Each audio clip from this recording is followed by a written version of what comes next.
Hello, and welcome to the next episode of the Horror of It All movie podcast. I'm Eric, and this is Adam. I think he's here. Are you still here, Adam? Oh, I'm still here. Okay, good. I had to wake up Adam. He almost fell asleep, but we're going to do this as quickly as we can so he can get some sleep. I sleep occasionally, too, so I understand. Yeah. So, sounds like the past week or so it's been being the holidays and you're a delivery type person. That's pretty much all you've been doing, right? Yeah, it's been crazy. Yeah, I bet. And like sorting and all that stuff. Yeah. Well, today the plane was late, so we had a long day, and Yeah. it's rough. Oh, man. All right. Well, I will get to it then. There was a few things I wanted to mention before we got into the movie, if that's cool with you, because I know you're tired. But Yeah, of course. I was going to get into just some stuff that I've watched in the past week and things that I've done. The first thing I definitely wanted to bring up was I think I had a message you, or at least I tagged you in it, because I had mentioned Shudder to you. I gave you a code or whatever. The main thing that you're going to want it for, regardless of anything else, I already have that feeling.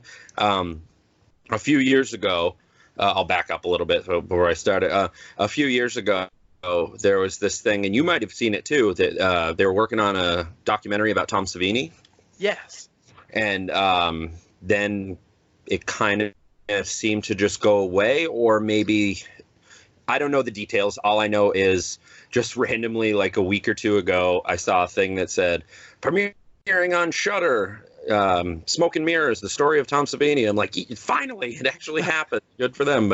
You can, it's definitely pretty great, as you probably would expect. But Well, I remember we talked about it years ago. Years ago, I know. Yeah. And I definitely haven't forgot about it, so to speak. But I was like, oh, okay. But I was pretty thrilled. It came out pretty great. You can definitely tell that they worked on some stuff years ago, as you said. Like some of the interviews are like, they don't look like that anymore, or like George Romero's on it, but like it could even be a couple years before he even passed away. Like, but it's pretty great, and it doesn't just go into his movies. It's a real documentary. Like, he goes all the way back to when he was a kid and what influenced him and stuff. So that was pretty great. Nice. So definitely, I highly recommend it. I really hope, because it's not like Netflix, that there's a better chance of them releasing it physically. That's my next hope, but because I'd really like to own it. Yeah, that'd be cool. And then another quick few things. I had told you about it. I watched Joe Bob Briggs's Red Christmas special. That was pretty fun. I always watch all of his stuff. I've been watching it since I was a kid, and that was fun. He showed what did he show? He showed Silent Night, Deadly Night 2, which was more fun with him because, as I mentioned last week, that I'm not a giant fan, but yeah, you got to be in the mood. It's two completely different worlds, as opposed to Silent Night, Deadly Night to me is more serious, and this is just over the top. And then he did, speaking of over the top and ridiculous, he did, I don't know if you've ever heard of it. You might have heard of it. I don't know if you've seen it, but he did Jack Frost, but it was the Jack Frost about the killer snowman. Oh yeah, I haven't seen it, but I've seen all the ads and like little clips of how ridiculous it is. It's so stupid, but because of that, it's so entertaining. Definitely. I can't believe I'm blanking on the first movie, but duh, he did Black Christmas. Duh. That's how I watched it this time and got more information. And then I'm just skimming through some notes here. I also listened to 90% of the weekend, so I didn't really sleep most of this weekend. Adam Green and Joe Lynch do a podcast also called The Movie Crypt. It's on Ariescope.com as well as other places. But every year they do what they call a Yorkie-thon. This was their fourth one. They raise money for a dog orphanage, or not orphanage, but like you know what I mean, like a shelter. That's what I'm trying to say. And they got the most this year that they've ever had. They got $40,000 raised this year in 2 days, so that was pretty cool. That's crazy. But yeah, they had like over 70 guests, and I won't go all into that because that would take a while. But I do want to mention, because something you might be interested in. However, I don't know how you'd see it exactly, because Adam's very, very like sparingly with this. I don't know if you've heard about Adam Green's first movie, Coffee and Donuts. It's always been this like it's real, but you can't see it because he made it before. It was like his first movie, and there's just in like every frame, his words, and it's true, in like every frame there's like copyright infringement, so there's like no way for him to actually release it. But I'm glad I was still awake. It was 7:00 in the morning my time, and you know me well enough to know I didn't just wake up for that. Thankfully I was still awake. And he just showed it, and it's mostly audio, but randomly they have video. But for this, they turned the video on, and you got to watch the entire movie, and it was like a dream come true. It was like it was like a Christmas present from Adam Green. I loved it. It was great. Right on. And hopefully he doesn't have too much trouble. I mean, he did mention it, but there's going to be some people. He's like, please, especially if you're a fan, please do not rip this and like get it all over the place, because I could still get in trouble. Like, I don't know exactly if I could, like things like that, but yeah. But I was thankful to see it. Oh man, that's cool, because I've heard about it since you introduced me to Adam Green. Yeah, exactly. And it was one of those ones you always said like, there's no way I'm going to see it. Yeah. There is one cool thing about it that is a cool connection. You've kind of seen it, if that makes sense, because eventually it's what Holliston turned into. Oh, okay. Because the movie, yes, Adam Green's in it, and Joe's not in it with him. It's another guy, but they're roommates, and it's not exactly like Holliston. It's not as like, silly or whatever. Yeah, it's more, that's cheesy. Serious, but it's also a comedy. It's not a horror movie, but it's really good. Anyway, if I ever have a way for you to see it without going against anything with Adam, because I support him, fuck downloading and shit like people do, and just rip off people, and then he can't make other movies. Like, people will ask him about, hey, do you want to make I really want to see what was it, Digging Up the Marrow 2, and he's like, I can't because everybody stole it. That sucks. Not everybody, but that's what it feels like, But anyway, I'll move on from that. But I thought you would think that was interesting. But if I ever have a way to ever have you see it, I will do that for you. Nice. And then just wanted to mention this week, as most times I'm always watching movies. What I watched this week, mostly Christmas movies. I did watch The Shining, which isn't really a Christmas movie, but I like to watch it in the winter. And I watched it with Jen for the first time, so that was different and interesting. Oh. And I watched this. It's becoming a little bit more known, but not really. But there's this slasher movie from the 80s called To All a Good Night, and I've owned it for a few years. And every time I watch it, it's not that it's bad or anything. For some reason, the following year when I go to watch it, I forget all about the movie until I watch it, if that makes sense. Like, I was like, I know I've seen this, but I have no idea like what it's about or anything until I watch it again. Like, oh yeah, this reminds, yeah. But David Hess directed that. I thought that was interesting because he didn't really direct a lot of things, but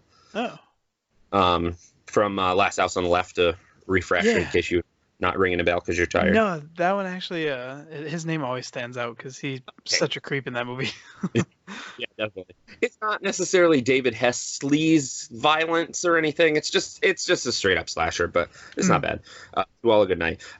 And then I watched Silent Night, Deadly Night 2, as I said, with Joe Bob, and I watched 3, the one I told you about last week, that Ricky, because I said Ricky was in 2, the little boy at the end. First one is now an adult in 2. He's also in 3, but played by Bill Moseley with like no dialogue. It's different, but I still like it. Yeah, I'm actually excited to see that one. Yeah, definitely. Sometime. I mean, if you got to be in the right mood. Like, if you want to see something just silly and whatever, and try not to be as annoyed as I was the first time I saw Silent Night, Deadly Night 2, with a third to a half of the movie is just the first movie. And he's telling it flashbacks. But the thing I find funny is they're flashbacks, but he was also a baby, so he's still telling that story. But at least he mentions, oh, well, Billy told me about this or whatever. So at least it connects through. It's like, how the fuck would you know? You were a baby. But I did find out over what I didn't mention is because I said his acting is so ridiculously over the top. It actually wasn't his fault. I don't think I mentioned that before.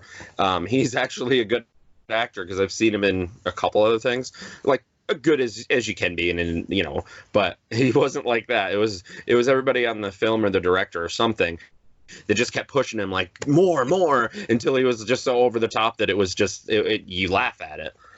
So not necessarily his fault, but at the same time, a lot of people just love the movie. But the thing that always irks me is I've actually heard people say, well, because they recapped the first movie, you don't really have to watch the first movie, just watch this one. I'm like, why would I do that? Why don't I just watch a really good movie, and if I'm in the mood for something stupid I want to laugh at, I'll watch that. But yeah. Anyway, but like I said, I wanted to clarify that I don't hate Silent Night, Deadly Night 2. I know a lot of people like it, and no, I'm not apologizing or anything, but I just wanted to mention that because I think I felt like I came off on the last podcast like, oh man, this is like his least favorite movie. Not necessarily. It's just have to be in the mood. Yeah. And then there was a couple other quick things I had about the other Silent Night, Deadly Night movies I wanted to mention that I didn't mention on the last podcast. Was I already said about Ricky and Bill Moseley. The fourth one is directed by Brian Yuzna, who did like Bride Reanimator and Beyond Reanimator, and he wrote like, oh man, he wrote like a movie called From Beyond. He wrote he actually was one of the writers on Honey, I Shrunk the Kids. I don't know if you ever saw that as a kid. Oh, nice. Yeah, I watched it all the time when I was little. I still love that movie if I can catch it. And then I wanted to mention about Part 5 that Quentin Tarantino's script supervisor on like all of his movies was who directed the fifth one, so I found that interesting. The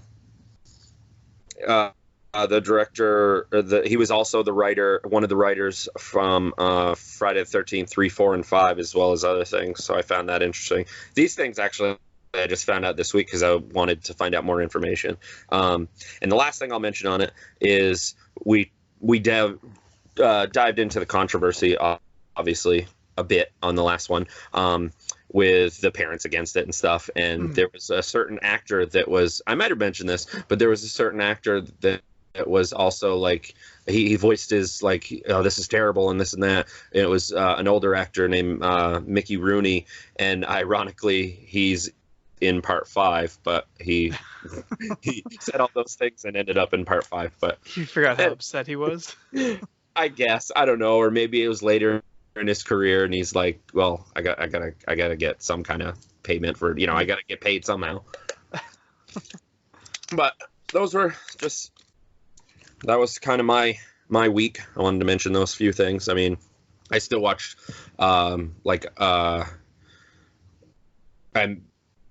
because you know me, I like all types of movies. I did watch Home Alone 1 and 2 with Jen. We always do that, and I don't even know how we watch it anymore because I don't need to watch it because I can just recite them. But we always have fun with that. And I also watched Die Hard 1 and 2 because nice. I wanted to mention that too. Because right after this, I'll get right into the movie for this week. But I think you had mentioned it because I remember if you said that you agreed that you were like, it's a Christmas movie, or you've just seen debates about it, like, well, people call this a Christmas movie or whatever. But I couldn't remember what you said, or if you mentioned, like, do you think you agree, or are you kind of like, kind of, or? I get it, and I feel like I feel like I could turn that into a tradition. Like I could see it as a Christmas movie. Okay. Yeah. I have a little bit of trouble with it. I've watched it for the past couple of years to try, and it's not necessarily that I disagree, but the surroundings of both movies, actually, because I haven't heard people say Die Hard 2, are both set on Christmas. I think they're Christmas Eve. Yeah. And so there's that, and then there's other little subtle things.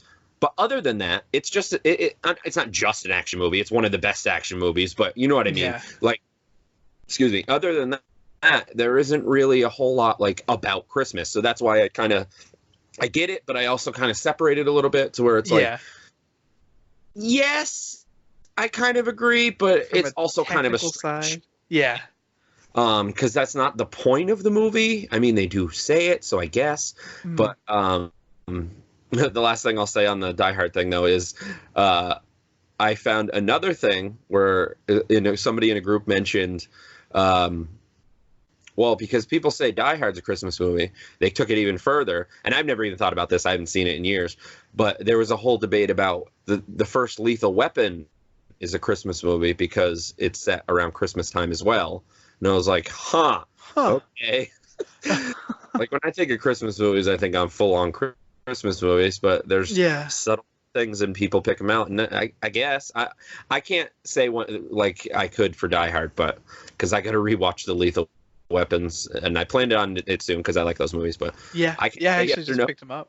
Cool, nice. I personally can't say yes or no, and I don't know if you can either because it's probably been a little while. But since you picked them up, once you do watch it, let me know what you thought, and I'll let you know what I thought. Yeah, maybe we'll do a mini episode of it. Sure. Or we could just mention it like we are right now, because I mean, I've already been talking about a bunch of other stuff other than the movie, but now we'll get into the movie.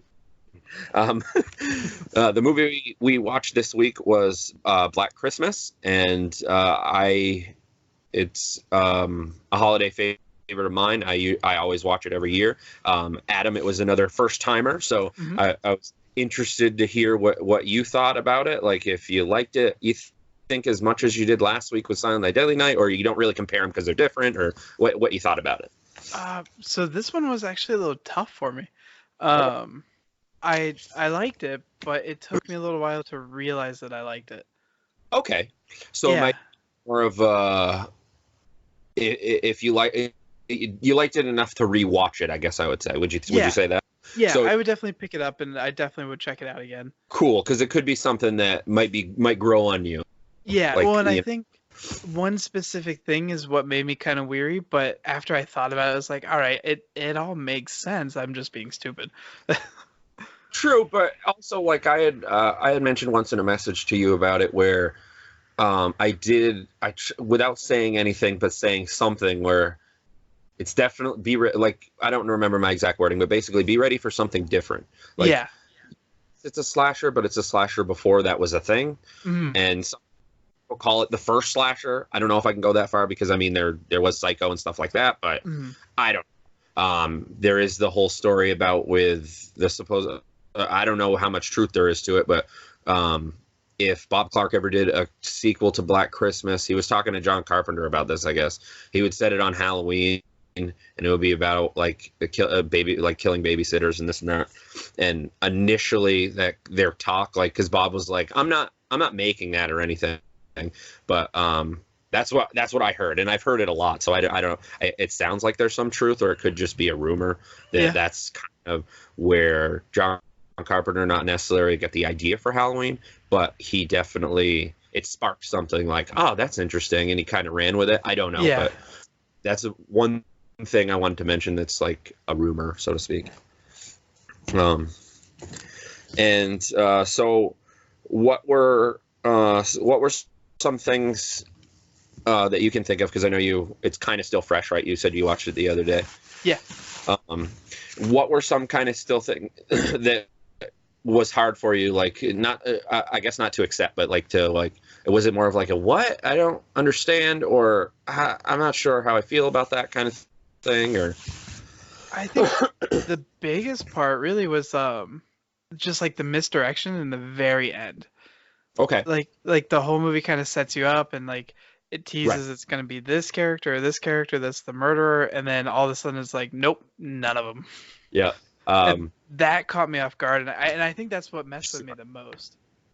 Sure, I get that. I don't know if I necessarily felt that strongly about it when I first saw it with what you're saying, but I totally get what you're saying, because it does just kind of end. Like, it doesn't just end, like, it doesn't go black, but the movie starts, I mean, the movie starts with, like, the house, like the sorority house, and then at the end, it kind of fades out from from the window,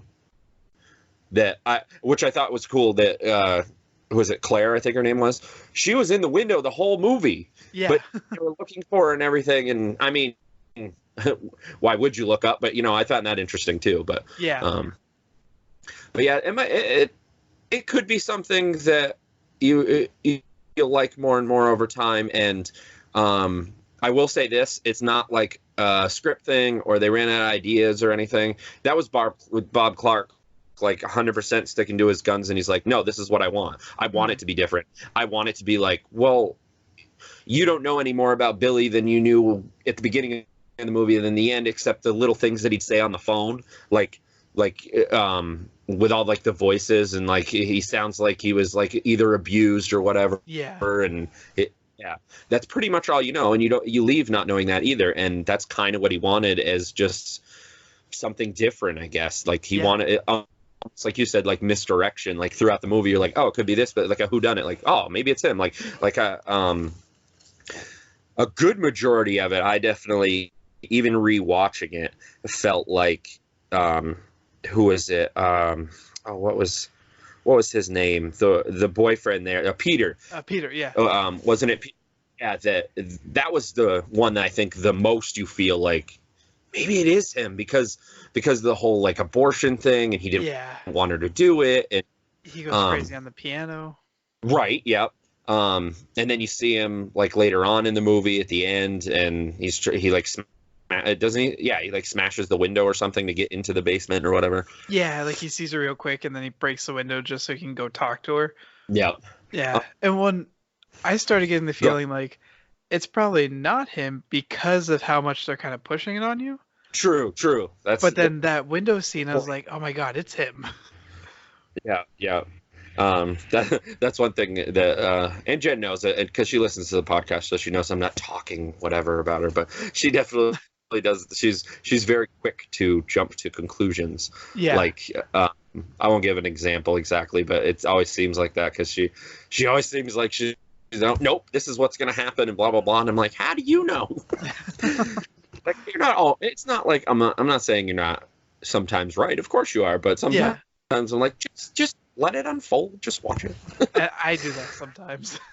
Sure, true. But I more or less myself. I'm more or less thinking it as opposed to like, oh, that's what's gonna happen. Like I say it out loud or whatever. I don't usually do that personally, but yeah. What were some other things I wanted to mention? Like definitely. I don't know if any of the I would think there's at least a couple. I thought it was a great cast. John Saxon, who played what was he like? He was like the main cop, but he had a title. I can't remember what he was. Lieutenant, right? Lieutenant, yeah. Because I'm a big fan of him because I mean he was in Nightmare on Elm Street. He was in Nightmare on Elm Street 3. He was in Beverly Hills Cop 3, and some lesser known stuff like. He was in a movie called Hellmaster, which was a blind buy from Vinegar Syndrome this year that I saw that was really good. Another Vinegar Syndrome that was blind buy that was good called Beyond Evil he was in. He even did Italian movies, too. Oh. Yeah, he's in Dario Argento's Tenebrae, which is one of my favorites, which when we get into some Italian movies, I definitely think that should be one that we do because it's not straight up like Lucio Fulci in your face violence necessarily. It is super violent, but it's also like a what they call a giallo, so like a whodunit type thing, and it's a mystery, it's a drama, but yeah, he was definitely in a few. He's in another one called Cannibal Apocalypse, another one called Cynic, the Rat and the Fist in Italy in the 70s when they do a lot of like crime movies. But yeah, I really like him. I would guess probably Margot Kidder, the one the drunk girl, I guess. Yeah. In the movie, that you've probably seen her before, I would think, because I would think she'd be one of the more famous people in it. Yeah, her name definitely stood out as soon as it popped up. Sure, right, because she's in Amityville Horror. I mean, she was Lois Lane in the old Superman, like the Superman movies from like the 70s, 80s, I think 70s and 80s. Right. And then I definitely liked her character. She was definitely a bit of a bitch, but she was still good. And She was definitely a good drunk, I would say. Some of the shit that came out of her mouth, like oh my god, every time I see it, the fellatio thing just really gets me. Yeah. I would assume you know what that is, but I assume too much because Ben didn't know what it was, so I had to explain it to her. But Oh no, I do. okay, I figured. But Yeah. it's fellatio, blah blah blah. And then the guy saying it. I love the other cop that's with the John Saxon character. He's just always He's just geeking out. Yeah. Yeah.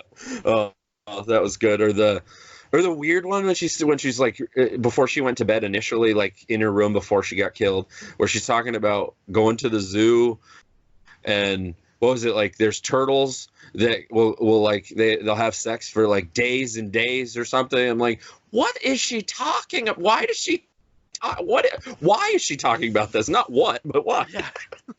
But I really liked her character. One of my favorite movies of hers is also from the 70s. It's called Sisters.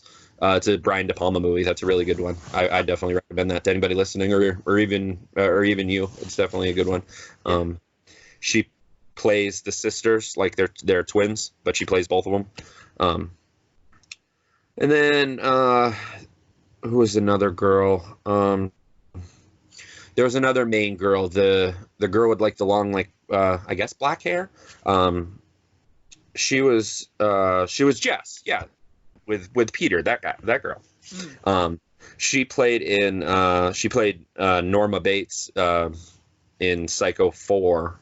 So I know she did a lot of bigger movies, but that's kind of how I know her. But and that's kind of it with a lot of that stuff. But I wanted to mention those few things.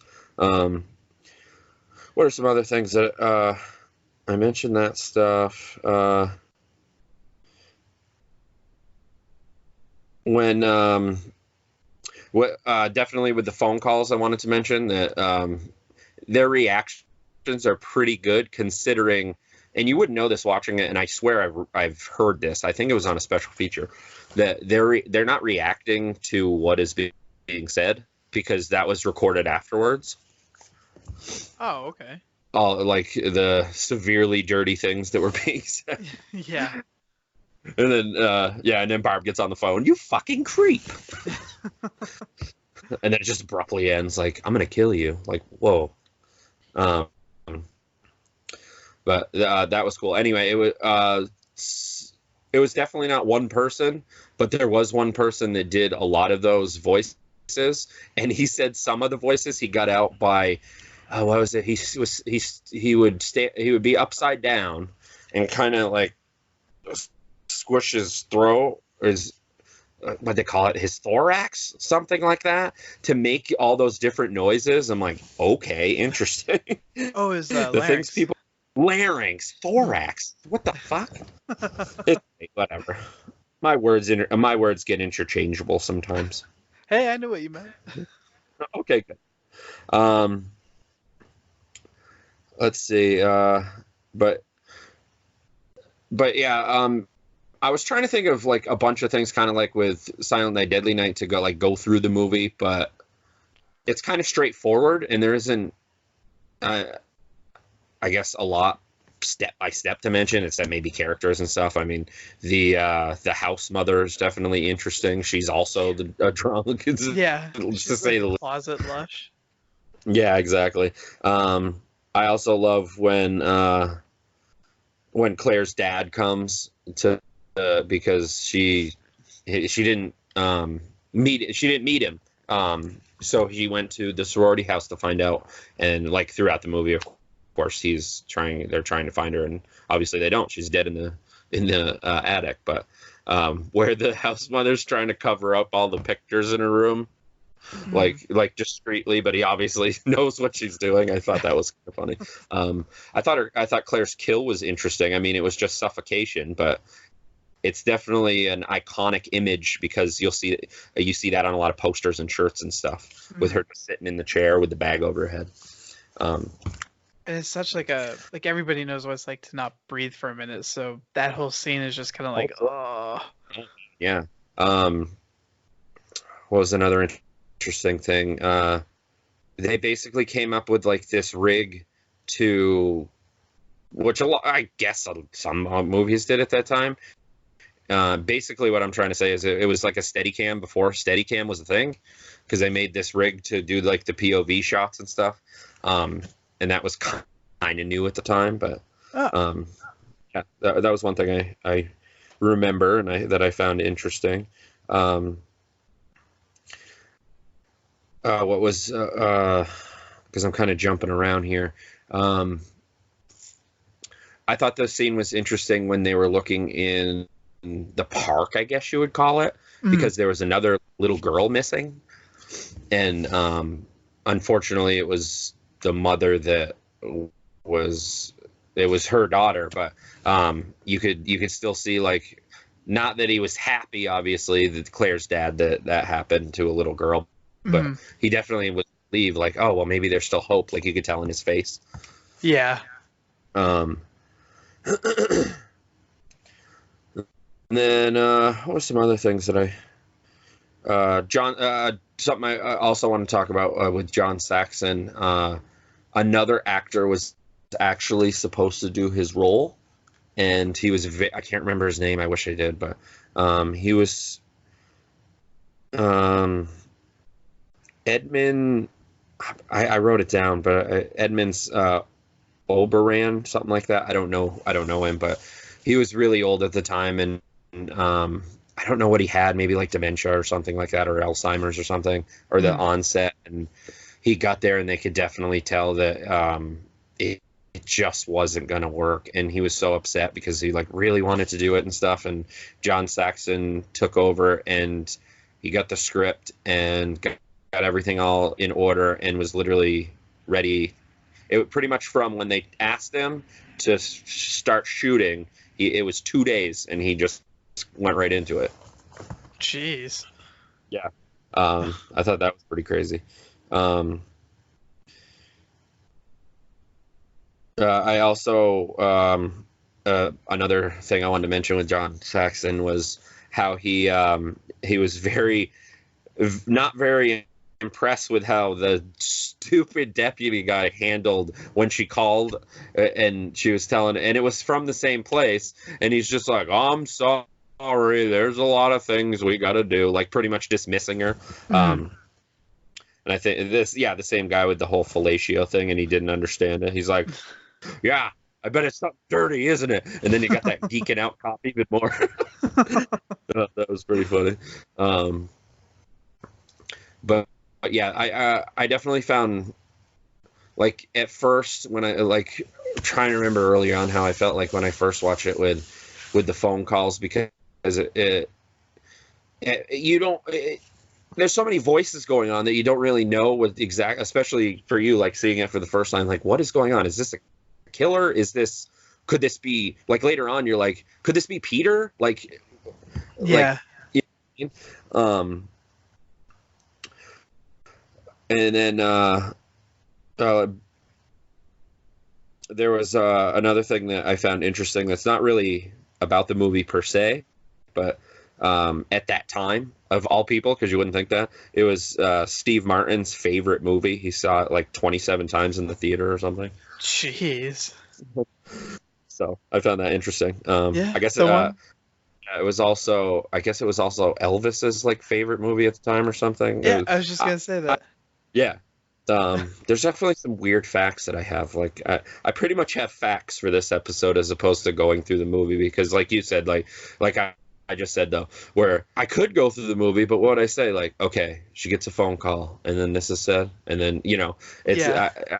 I'm trying to think of other things, but I guess just little things. They're like, I mentioned the ridiculousness with the house mother, and I love the fucking. The granny, like, nightgown that they give her. She so loves that thing. That was funny. Every time she turns around, she's like, oh. Or all the places she had. I just shouldn't. It's not funny, but it kind of was like, oh my god, she's definitely a full-fledged alcoholic, because she had bottles like everywhere. Yeah. Well, and they're all like openly drinking, and she's hiding it. Yeah, that was rough. Yeah. Like in weird places, like the toilet tank or in a book. Let's see. But I guess I could go into some of the kills definitely that I liked. I liked Barb's kill for sure. The kills in it weren't necessarily. I mean, they're graphic, but in like a different way. I guess you get what I'm saying. Like, Yeah. not in the traditional sense of like a slasher, I guess. Not that over the top, brutal, like bloody, gory. Right, because you don't. It's definitely one of those where you don't see everything. Yeah. But I really liked her kill, like with the unicorn, because I mean, if I was a killer and I saw that, like, well, that's what I'm going to use. Like, it just looked like a weapon, I guess. Yeah. But that was definitely something. I think my favorite was the house mother, Mrs. Mack. Yeah. He drops the pulley down with the hook and then just pulls her up through the ceiling. Definitely. I was going to mention that one too. Yeah, and you don't see like the hook going in or any of that, but just her feet going up into the hole, like that alone is just awesome. Definitely. And like, yeah, pulls her up and then he shuts the door or whatever. Yeah. And then like, or some other ones I'm trying to think of. Like we mentioned the bag thing, but those out of the three we said, I think those are probably like there was definitely really good ones. And then when like the lieutenant there, John Saxon, finally he even starts to think that it might be Peter because of what's going on with them, you know, like because like when he's like when they're chasing the calls and he's like, well, what was that about? If you don't like, I know it's hard, but and then I like that when he's like, because even him, the lieutenant, like one of the few cops that actually seemed like he had a brain, he even thought it was Peter. And at the end, don't they just still think it's Peter? Like, oh, she killed him. Yeah. So that was it.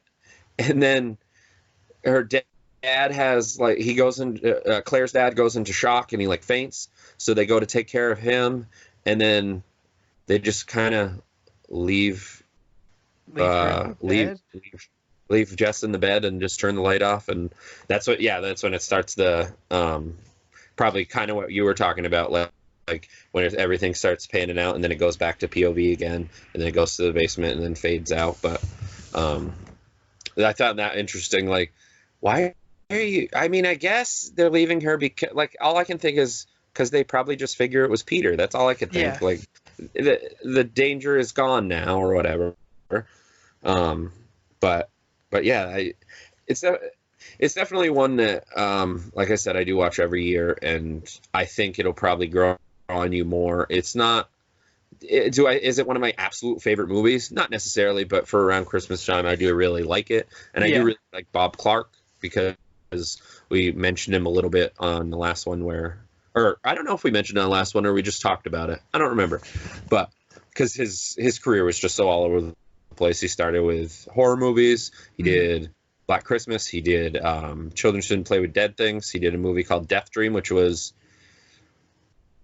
I just watched the documentary. I want to say it was Tom Savini's first movie that he worked on, but I can't remember exactly. But it was definitely one of the first movies Tom Savini did. Nice. That's a different one, but Bob Clark makes different movies, especially with horror. And then, of course, Porky's, and the one everybody knows, even if they don't know who Bob Clark is, especially this time of year's Christmas Story. But a lot of people, like, obviously know that. I guess I'm not the biggest fan of Christmas Story, but I still watch it. Like you said, you watched it growing up, like, and it's always on. Like, they'll do, like, the 24-hour marathon or whatever. And then what were some other things I wanted to mention? Like I mentioned that with how Jess kills Peter, but yeah, for the most part, I guess. I mean, I covered. I'm trying to think of other things in the movie, but I'm not thinking of anything off the top of my head. Was there anything else you can think of that you wanted to mention, or that you were amused by, or like, oh, that was cool, or that we haven't? No, you pretty much got all the fun facts that I found out too. Yeah. But yeah, like I said, it wasn't bad. I liked it, but I think the ending originally really made me upset. Yeah. Like just because there was no resolution, like you don't know who that guy is, you don't know why he's doing it. But Sure. it kind of goes with real life too. Like those Yeah. kind of things actually happen, and people still don't know who murdered who, or whatever. Yeah, exactly. Or can you imagine the things that happen like with serial killers or whoever that they were like, okay, it was that person that did it, and they kind of move on, or even the wrong people like get arrested or something, and they live the rest of their life in jail when they didn't actually do it. Like those things are crazy to me, but it happens. Yeah.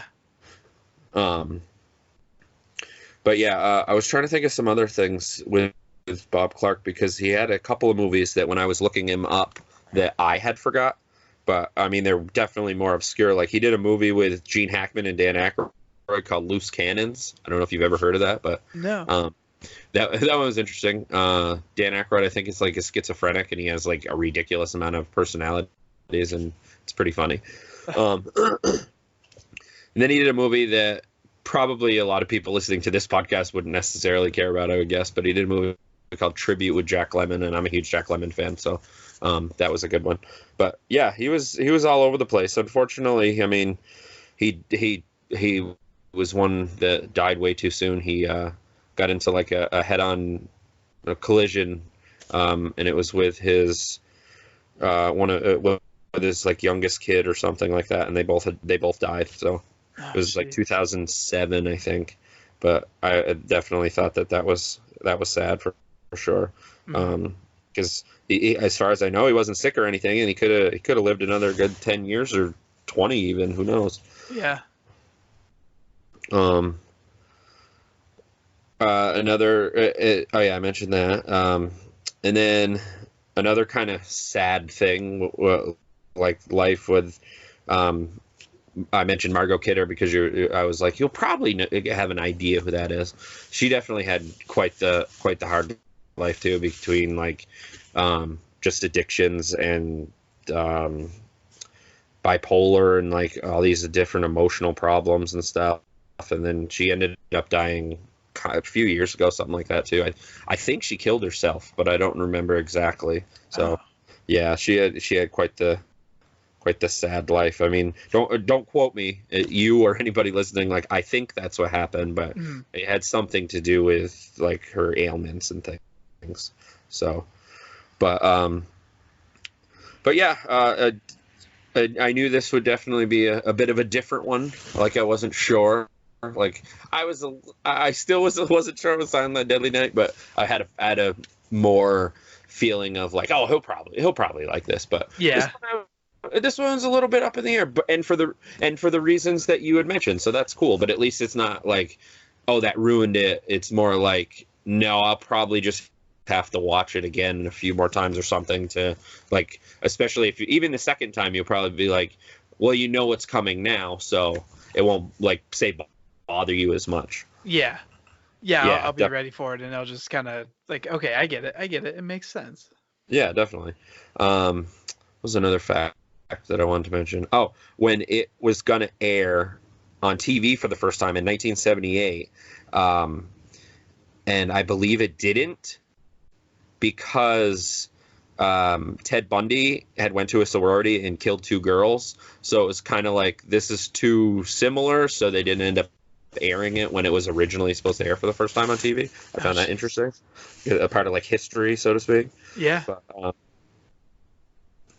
what was? Oh, that was something I wanted to say. That another thing, John Saxon, one of his lines that he said that I thought was funny, which pretty much describes that deputy guy there, the dumb one, was, you couldn't pick your nose without written instructions. I thought that was funny. That was a good one, yeah. It wasn't wrong, that's for sure. But yeah, I'm glad you liked it to a degree, and it wasn't just to the point of like, nah, it wasn't for me or something. So, yeah. But sometimes we'll have that. Like, obviously, not that I don't think you would, but if we ever come across something and you don't like it, it goes both ways. You tell me why you liked it or didn't like it, and I'll do the same. So yeah, that definitely keeps it interesting. And I know I it's going to did. be hard, but I'm going to try to find one that you don't like. I don't know. You know, I'm so I'm so like forgiving, especially the older I get. Like, there's even Yeah. things that I watch now that I hated when I was younger, and then I rewatch and I'm like, oh, it wasn't so bad. Like, not because of I think the movies are bad, but as a kid, for sure. Like when I was getting into Italian movies, I couldn't do the cannibal movies because, and it wasn't even the cannibals like stuff or this or that. It was the actual like animal killing stuff, which it didn't. I guess it didn't bother me. I just found it stupid because it seemed unnecessary and it was only for shock value. Like in Cannibal Holocaust, they killed this turtle that was probably 100 years old because turtles live forever. And they just ripped the thing apart. Granted, yes, it fed a village and they did it wasn't wasted, but I was like, what a waste just for like shock value. Yeah. But again, as I got older, I rewatch those and I'm like, it's almost like, okay, I know that's coming, so it doesn't bother me as much, even though it still has that impact. But Yeah. I'm more forgiving, I guess. And then the older I get, and more I could watch the shittiest movie and I'd be like, well, I didn't think it was that bad. I like, you know. You find that So like I'm just more silver forgiving. lining. Yeah. Yeah, pretty much. Definitely, pretty much like with Silent Night, Deadly Night Part 2. Like I was saying, like as a kid, I hated that movie, but when I get older, it's like I get it more. But it was also silly. One thing I didn't mention before was it also wasn't their fault because was it Live Entertainment, I think, got the rights for the series or something, and they were like, I want you to do a part 2. And this was the initial idea, and they were talking to like this producer or something, and they're like, we basically just want you to re-edit the first movie and release it as part 2. And he's like, okay. And then he tried it, and that's why, like I said, a third to close to half of the movie is the first movie, because he tried. But he's like, I can't make a whole movie about the first movie. Like, that's impossible. And that's when they got the other scenes in it. But I thought that was there's so many things flawed with that thing. But I think that at the end of the day, I think I take it too seriously why people love it so much, because I think some people just love it because of how bad it is. Yeah. Like, if you genuinely love it because you think it's a great movie, okay, I don't see that. But what was another Black Christmas thing? Oh, the tagline I thought was some people I've heard like it and some people don't get it, but I thought it was an interesting one. I don't know if, because you watch it on Prime, right? No, they ended up taking it off right before I could watch it. Oh man, sorry. How'd you end up seeing it? Because you gave me that trial to Shudder, I was able to watch it. Oh, perfect. Yeah. Oh, perfect. So it worked out. Of course they did. Perfectly. I hate when that happens. Perfect. Yeah. Well, that's good. And now I know you'll have Shudder. I think you'll like it. I mean, you might not have a chance to watch it every time, but it'll come in handy when they have new things or original things like that Tom Savini documentary, or it's another option for us for movies, because 9 times out of 10 I'll own it, and if in that 1% of time I don't, I can find it somehow. But that'll be another option for you for sure, because I mean, unfortunately they do put up stuff and take away stuff on that as well, but that's, I guess, the nature of the beast with streaming. Yeah. If we find it, I pretty much have to sit down and just watch it right away. Right. Yeah, because they do have some good. They're all over the place. They have some good slasher movies. They have some good Italian movies. They have some good documentaries, like I said. But the thing that I was going to mention of Black Christmas was the tagline. If this movie doesn't make your skin crawl, it's on too tight. It's kind of a thinker, but I like it. It's different. Yeah. Some people hate it, and they're like, I don't get it. And you're like, and usually I'm like, you're thinking too much. But I'm like that with a lot of people with some movies. I'm like, well, what is about this? Or this wasn't realistic, or this wouldn't happen. That's one of my favorites. This wouldn't happen. I'm like, right. It's a movie. Yeah. It doesn't have to be, it doesn't have to happen. Yeah. You can do whatever you want in a fucking movie. It's your chance to escape reality and have some fun. Yeah, definitely. But I guess I mentioned as much as I think. I think one of the last things I didn't mention was with the tracing of the phone call. I started saying that, and then I got into something else. That was definitely one of the one of the first, not the first, but one of the first with that trope of obviously she had to be on longer, and it's like, oh my god, I was thinking about it this time, like how times have changed. Yeah. Because where he's got to run and this and that, and now today it's just like, oh, it's this because you have caller ID and but he's running to all those things. He's like, it's got to be longer. It's got to be. But then when they finally find out that it's coming from inside the house, like today for somebody going into that, they might be like, oh, that's old hat or whatever. Like, yeah, we've heard that before. But back then, in 1974, it wasn't necessarily old hat. It was kind of a newer thing. Like, it hadn't been done before. It had been mentioned in like folklore or certain things like what is that movie called? I can't remember what that movie's called, but there's a movie that's basically about a babysitter and the phone call is coming from inside the house and they find that out later and blah blah blah. But it's kind of the same idea on this. But I did like that little ad, like that. To me, that even if it's old hat, it's still creepy. Like, oh my god, the whole time he's been in the house, and then when that happens, like he comes down and he grabs Jess by her hair, and but that was interesting. I wanted to mention that with the phone call thing. I wish I could remember that movie. It's so obvious, and it'll be like I'll kick myself later, like it's this. But yeah. That's that, I guess, for Black Christmas. I did want to mention the remake. I will say this, you may like the remake more only because there's way more backstory and you understand Billy way more, who he is and who he was and stuff like that. Okay. So that might be something where you're like, oh, I get it, because you have said there's I don't remember if you said there's execs remakes that you like better necessarily, but maybe there is. I can't remember because I know some of them in your top 5 or whatever were remakes. But yeah, Last House is definitely a remake that I like more than the original, but I still love the original. So sure, yeah.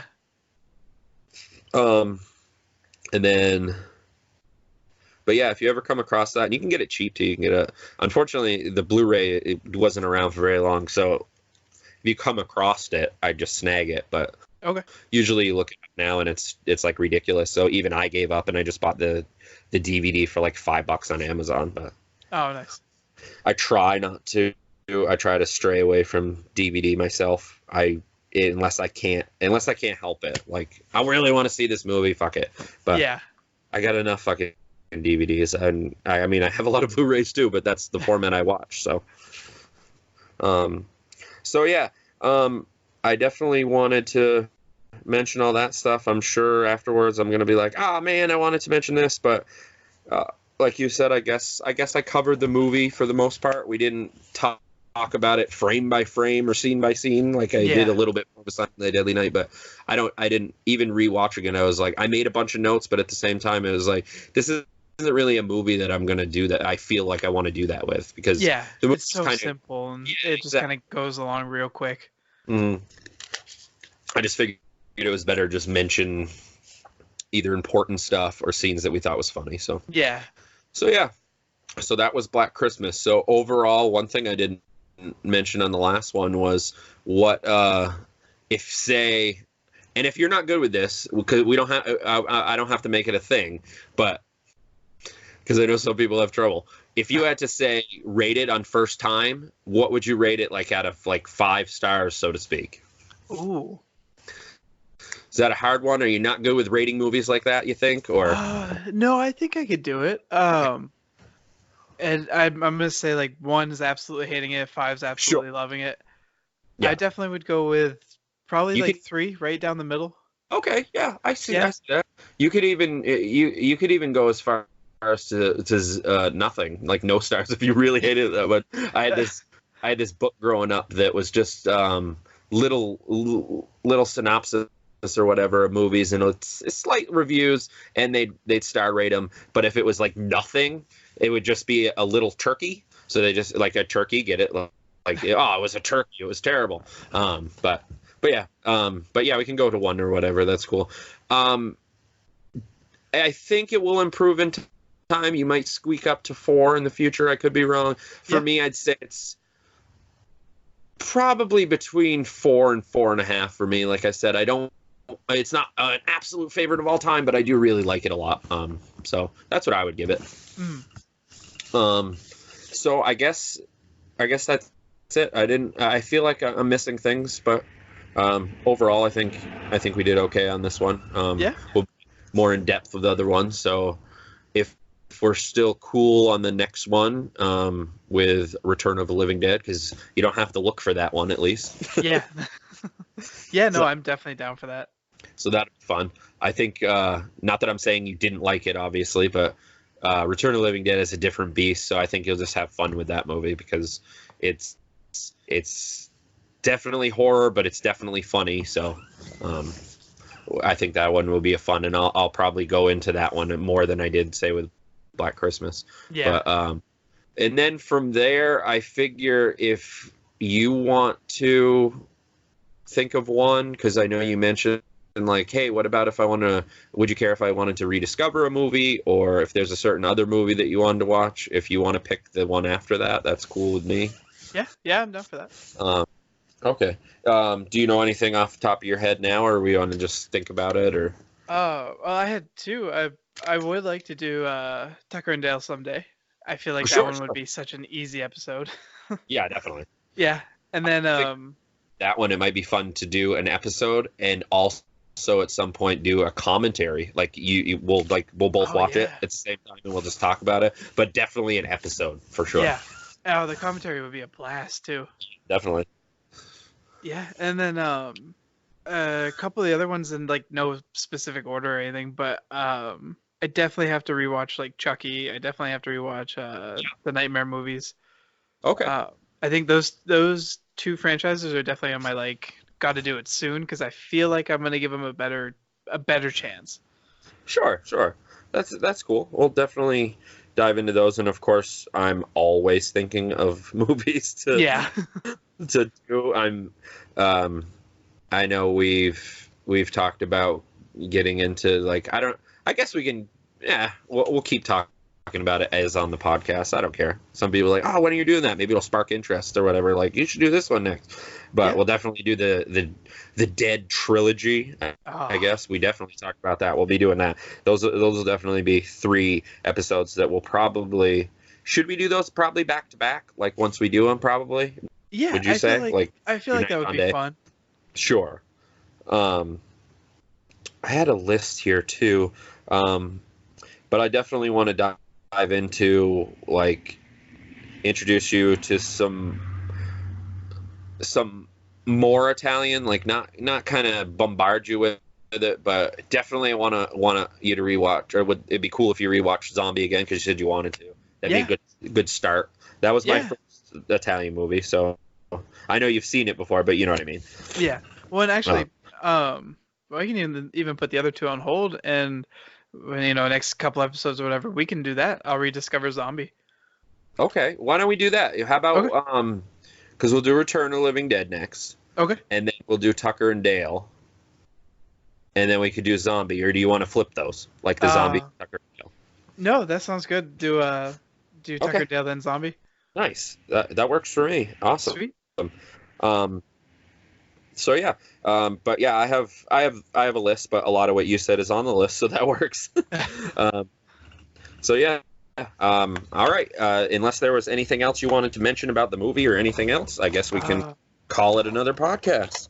The only thing that I was thinking, I don't know if you said it or if we talked about it before. We've mentioned Tom Savini a few times, but sure. For anybody that doesn't know, like he's the master of special effects, makeup, and prosthetics.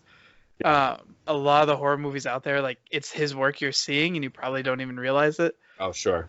So anybody that's interested, like definitely check him out and really pay attention. His stuff is amazing. Oh yeah, well, I mean, Dawn of the Dead, Day of the Dead. We're talking the originals, obviously. I want to stress that. Not saying that the other ones are terrible. Well, we are saying Day of the Dead is. We both accomplished that, but the remake. I got to rewatch the remake of Dawn of the Dead, but I remember it not being a huge favorite. It's one of those weird movies where, you know how I just mentioned where, I think the more you watch Black Christmas, the more you like it, and you agreed. Dawn of the Dead remake for me is actually I every time I remember watching it, and it's been a good like 5 years, so I'm gonna try again. But every time I remember watching that, I liked it less. Oh wow. Which is interesting because that doesn't happen a lot with me. And you know me, like I give a chance to everything, and I'm like, I like things that nobody likes, and I'm like, well, I think it's really good, but but yeah, back to the Tom Savini thing. I mean, slashers, like I mean, he basically started Jason because, excuse me, I don't think Jason was initially like a thing. Because the first Friday the 13th wasn't even Jason killing people. He just came at the end as a boy.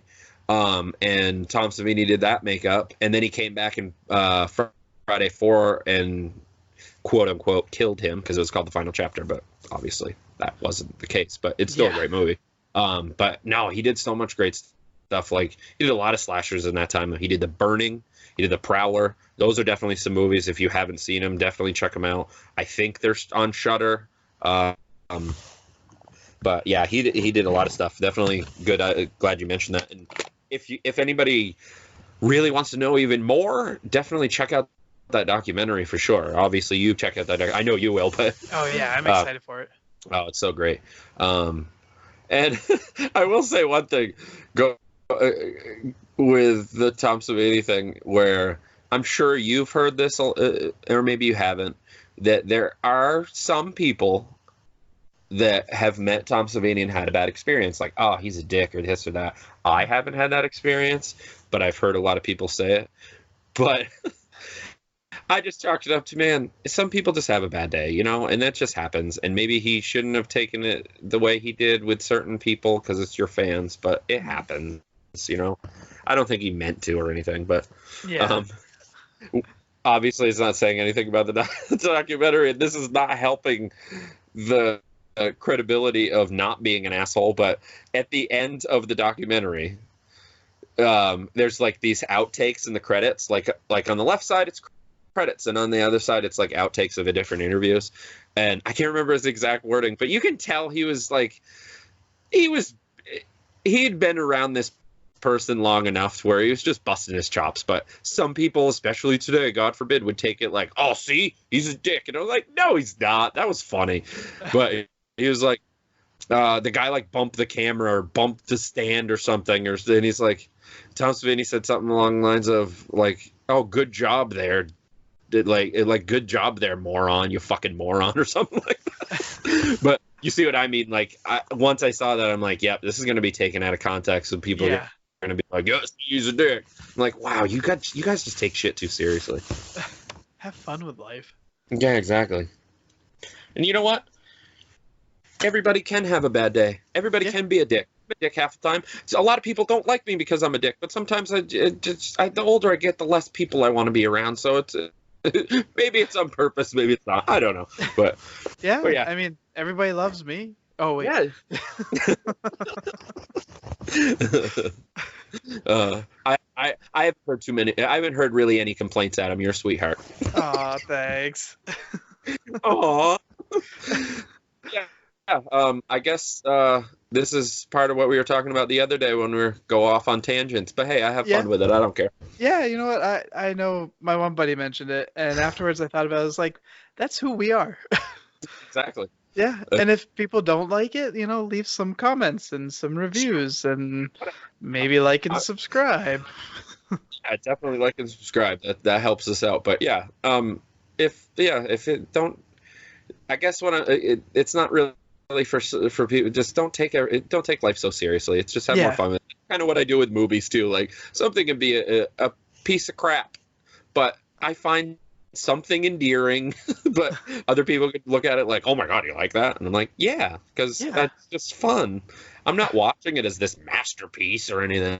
But I'm there to shut my mind off and enjoy it. Just have a good time. Yeah, definitely. Yeah. But yeah, this one has been a little different, but definitely fun. Yeah. So we definitely got our schedule that we figured out next few movies, so that'll be fun. Yeah.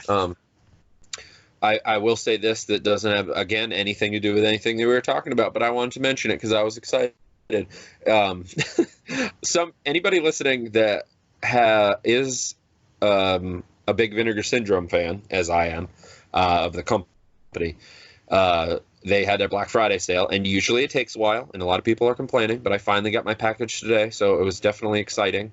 It's like my Christmas present to myself, so I definitely got some good movies to go through. One of them I will mention that I didn't get the movie itself, but it's a recommendation. I might have even said it on the last one, but fuck it. Is Christmas Evil. I can't always mention that enough. And Christmas Evil for you is on Shudder as well, so that's something I would recommend. Nice. It's not a straight up slasher movie necessarily. It gets there, but it's definitely more of like a character driven like movie. And like you find out little things as it goes on and on about this certain guy that eventually it's almost like he thinks he's Santa Claus, like for real. And but it's good. I didn't get the movie because I've had it forever. It's one of their first releases. It might be my first Vinegar Syndrome release, but some people will think this is stupid.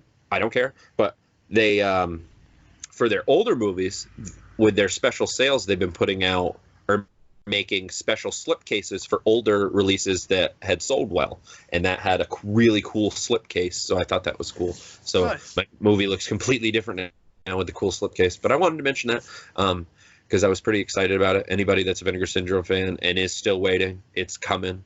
I've never seen Media Mail so ridiculous because I've been tracking it, and it seems like it makes it feel like it takes longer because you're tracking it, and I'm checking it so often. But man, I've never I've done Media Mail, and they go to places where you're like, that doesn't make sense. Like, good example, you know where I am, and Vinegar Syndrome is in Bridgeport, Connecticut. So you would think, okay, maybe you'll go to Massachusetts, and then it would go to New Hampshire, whatever. Yeah. No, it goes to New Jersey with Media Mail. Like, it goes the other way. But this time was really bad. Like, it went to Cleveland. It went to Cincinnati. It went to, like, all these places that I'm like, what are you doing? And I get a kick out of it because all I can think is, well, Media Mail's so cheap. I don't know much about with sending stuff, but Media Mail's so cheap that they're probably like, well, it's got to take longer. But in the long run, they're spending more money because it's bouncing all over half the country. Oh, man. When you could drive down to Connecticut in 2 hours and pick it up. I should just do that. I will definitely. I've never had that much trouble with Media Mail before, but I will definitely in the future because I always do their sales. I'll pay a little bit more for shipping so I don't have to watch it bounce all over the place. That was completely off topic, but I wanted to mention it because I love Vinegar Syndrome and I highly recommend their movies. They're out there. They're not these greatest movies ever, but there's definitely a lot of gems, and they definitely remind me of growing up because, granted, Scream Factory, Arrow, those types of other Blue Underground, they're movies that I already know. So I'm excited to get new releases. With Vinegar Syndrome, more times than not, they're blind buys, and some people, unless you're already into it, will be like, oh wow, $25 for a movie that you've never seen before. I get that, but what it reminds me of is it reminds me of growing up and granted you didn't spend that much then, but renting, and that's how I the biggest part of my horror fanatic that I am started was just discovering all these movies, and it's just cool with them because they're movies that are like, where the fuck did you get this? And granted, some of their movies maybe don't even deserve to look that good, but they're still entertaining. Like, and I'm not dogging on them or anything, and they know that because people tell them that all the time. But they definitely have a lot of gems, and I really like that label. They have some great movies. They have some great trash movies. They just all around, they're just fun. But that was a long thing just to talk about Vinegar Syndrome. But I love them, so fuck it. Yeah. Sponsored by Vinegar Syndrome. Oh yeah, I would take that. But before we go, I had one other recommendation that I won't even go into the movie, but I usually like to watch it around New Year's Eve or New Year's time. There is a 80s slasher movie called New Year's Evil, which is a fun movie. It's not over the top violent or anything, and it's kind of silly. It's not great, but it's fun. The one thing I'll mention that I always found interesting about it, some people might think it's stupid, I found it interesting. The killer will, every time he kills somebody, he'll not only will he call, I think he calls the police, yeah, and says like another murder just happened, but he does it on different time zones throughout the world that just struck midnight. Oh. So I think I found that interesting, but like I said, not great, but I would definitely recommend it. Yeah. But yeah, if that's it, I guess that's it. I know I said that already, and we went off on another tangent, but that's what we do. So if you like that, cool. If you don't, either way, you can, like Adam said, you can comment, have fun with it. That's all we're doing. Even if you just say hi, anything, let us know you're listening. Yeah, exactly. So this has definitely been fun again. And we'll be back next week again, right? We'll try to keep this as a week thing. We may not record it on the same day, but we'll try to get it up the same day. Is right? Because I mean, that's your more year end. If I know you have less time, but if you think you can do it again by Friday, that would be cool. Yeah. Friday seems like the go-to now, and we have it set, so I should be able to start releasing them Friday mornings. Awesome, perfect. So you did figure that out? Yeah, everything's all set. My laptop is actually a known computer now, so I can upload. Good. Nice. Yeah. So yeah, on that note, I hope anybody who might be listening, I hope you're enjoying the podcast. If this is your first podcast, sorry we rambled on, but that's kind of what we do. But anyway, this has been the Horror of It All movie podcast. I'm Eric. I'm Adam. And this is Adam. I ruined it. Okay. We'll do take 2 like we did last time. This has been the Horror of It All movie podcast. I'm Eric. And this is Adam. So we had a good time again. We'll see you next time. Bye. Bye.